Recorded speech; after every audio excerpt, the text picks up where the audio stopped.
Tyreek Hill just casually dropped a 10.15 yesterday in the 100 meter. Just for context, the winner of the NCAA championship ran 10.07. And so it gives us a great comparison of Tyreek Hill and what his speed really is. We're going to go ahead and break it down, get a little bit more in depth into it here. So, big thing that really stands out with the run here is first, I mean, he's 5'10. He ended up running the whole 100 meter, and you know how I always like looking at this type of stuff, 49 steps, which is very kind of amateur, I would say. No disrespect or anything, but we'll see a lot of times some of those top athletes are running closer to like 45, 46 steps when they're going through the 100. So it just shows that Tyreek Hill has a lot more that he could potentially give. And it almost also shows that I don't think he ran 100%. I think it shows that he could probably get significantly lower, and by significantly lower, maybe sub 10 if he put the whole race together. And I'll get a little bit more depth into that. So first thing what stands out, he does a great job of when it comes to what he does from a high level perspective,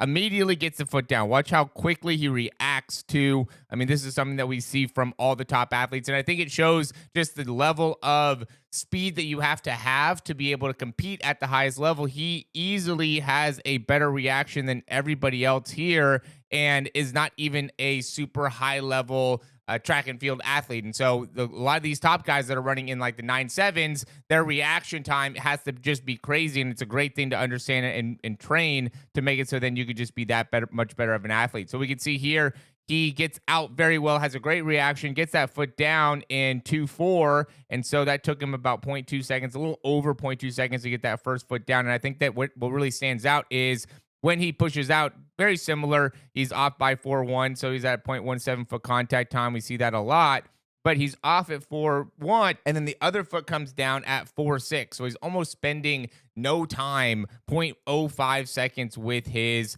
foot off of the ground from when his right foot hits or that first step hits to when the second step hits. Very little time off the ground. I think that's really important because a lot of times we'll see people that are trying to like reach and spend all this time with their feet off the ground, and all that does is makes it so then you don't have the amount of time to be able to push. And so being able to get one foot down, we see that first step, and then immediately while still gaining ground, gets that second step down. He doesn't have a great landing on this left side. As we get to his top speed, we can see he's a little big, has some things that we can work on there, but he absorbs through the right side pretty well, pushes off. Again, the foot contact time ends up being very good, just doesn't get as good of range here on that left step, ends up kind of stumbling a little bit here, and therefore doesn't get out as good. You could kind of see as he goes through those first few steps, he's not getting out as well as I'm sure he wanted to. I think that fourth step is going to be something that he really wants to be able to get down a little bit more effectively. Again, you could see as he comes through, just lands a little bit more on the heel,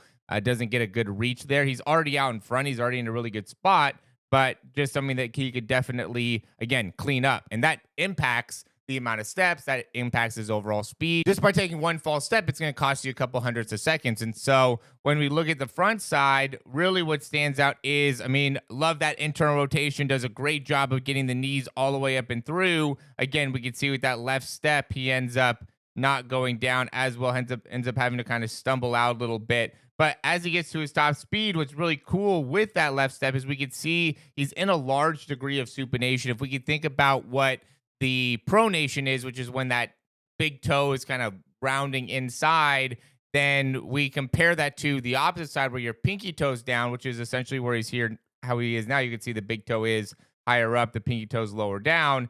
This is how he gets through on his left leg. But then as he's striking the ground, he gets back into a little bit more pronated position. It's a very unique sprinting style. He might have had some ankle injuries, might have had some, hamstring issues or something like that that ends up potentially having that type of impact on the running form. He does a great job, though, of being able to get much more vertical on that side, even though he is not running or not landing in as much of a kind of normal landing position. I think that he uses it still to a great advantage of his, whereas right side, much more like what we're typically seeing in athletes as they get to their top speed. So you can see that right foot lands on the inside, does a very good job of transitioning off. We could also look at his top speed, or when he gets into this level here, we could see the right foot landing, does a great job landing underneath, gets off the ground very quickly, about 0.08 foot contact time, landed at 0.88 on the right, and then was off by 0.96. Left side, you can see that supination, how he's landing a little bit more on the outside as he comes through. And then again, that makes it so then his foot contact time is a little bit longer, a little bit closer to the point oh 0.09 or point 0.1 with that foot contact. But either way, that's still very quick. I'd say it's probably a little bit under point 0.1, maybe 0.095, something like that. A little bit longer, but again, very, very quick. He does a good job of getting a lot of distance per step, and he's just so fast off the ground. That's one of the things that just stands out when you watch him run is he lands, is immediately, you can see how well he absorbs, gets that heel up, transitions right off. Look at that, how fast he lands. Boom.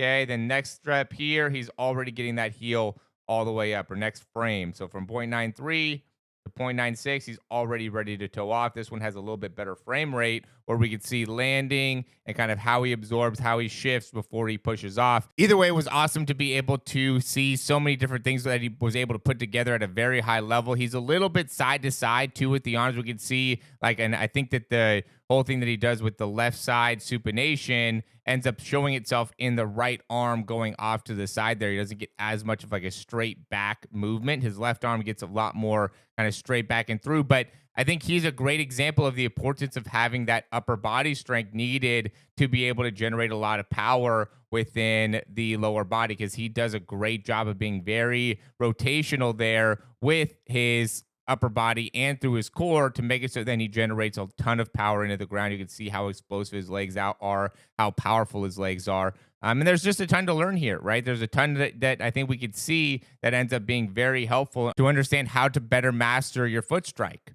right? Being able to get the foot all the way up and through, even on this right side as he gets going. This is why I say I think towards the end he kind of slowed down a little bit, is because he starts not having that same degree of dorsiflexion as he comes through. He actually does have a little bit of a crossover as he gets going. The right side's much better, but as he's getting to his top speed here, he's starting to get that left foot to come across a little bit more.